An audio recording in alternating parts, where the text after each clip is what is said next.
Hello everyone, welcome back to my channel Madhuri vitals RNO. చాలామంది నన్ను అడిగే క్వశ్చన్ ఏంటంటే, అసలు బాడీలో వార్నింగ్ సైన్స్ ఏంటి?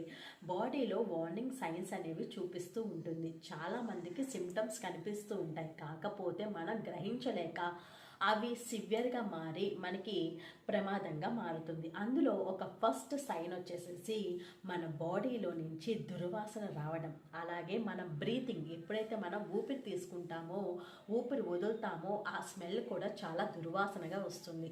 ఎప్పుడైతే మనం నోటి దుర్వాసన కూడా ఎక్కువైపోతుంది. దీనివల్ల ఏంటంటే మన బాడీలో ఇన్ఫెక్షన్ ఉందని అర్థం చేసుకోవాలి. అలాగే మనం కనుక నెగ్లెక్ట్ చేసినట్టయితే కనుక ప్రమాదంగా మారుతుంది. ఇంకా సెకండ్ వన్ వచ్చేసేసి సివియర్ హెడేక్. ఎవరికైతే కనుక సివియర్ హెడేక్ ఉందో దాన్ని నెగ్లెక్ట్ చేస్తారు. ఆ మైగ్రేన్ తలనొప్పే కదా, ఒక టాబ్లెట్ వేసుకొని సెట్ అయిపోదామని అనుకుంటారు.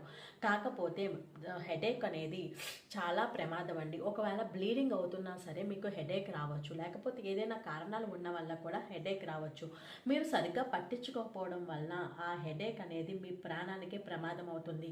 ఇంకా థర్డ్ వన్ వచ్చేసేసి మీ చెస్ట్ అంతా కూడా టైట్గా అయిపోతుంది, ఊపిరి ఆడకుండా అయిపోయే పరిస్థితిలో ఉంటారు. అలాగే మీ కళ్ళు డ్రాప్ అయిపోతూ ఉంటాయి, చాలా వీక్ అయిపోతూ ఉంటారు. అలాగే మీరు మాట్లాడలేకని పరిస్థితిలో ఉంటారు. అందులో మీరు గ్రహించలేకపోతే కనుక మీకు స్ట్రోక్ వచ్చిందని అర్థం చేసుకోవాలి. అలాగే మీకు తెలియకుండానే నీరుడు అలాగే మోషన్ కూడా అయిపోయే ఛాన్సెస్ అయితే ఉంటాయి.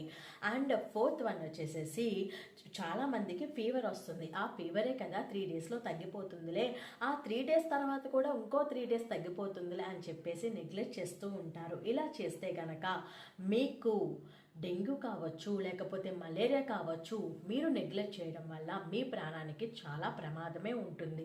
3 డేస్ వరకు మీరు పారాసిటమాల్ అనేది యూజ్ చేయొచ్చు, అంటే 3 డోసెస్ కింద యూజ్ చేయొచ్చు. లేదు మీకు మలేరియా డెంగ్యూ అయితే కనుక మీరు టెస్టులు చేయించుకుంటేనే కదా తెలిసేది.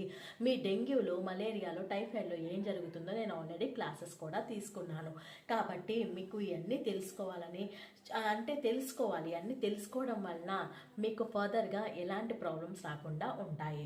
అలాగే చాలామందికి స్టమక్ పెయిన్ వస్తూ ఉంటుంది. స్టమక్ పెయినే కదా అని చెప్పేసి నెగ్లెక్ట్ చేస్తూ ఉంటారు. దానివల్ల ఎపెండిసైటిస్, అలాగే స్టమక్ క్యాన్సర్, అలాగే ఇన్ఫెక్షన్ ఏదైనా ఉండవచ్చు. మీరు ఒకవేళ నెగ్లెక్ట్ చేస్తే కనుక అది మీకు ప్రాణానికి చాలా ప్రమాదం ఉంటుంది. ఇంకొకటి ఏంటంటే డీహైడ్రేషన్లో కూడా మీరు ప్రమాదంగా మీరు కేర్లెస్గా ఉంటారు. అలా కేర్లెస్గా ఉండకుండా మీ ప్రాణాన్ని మీరు కాపాడుకోండి.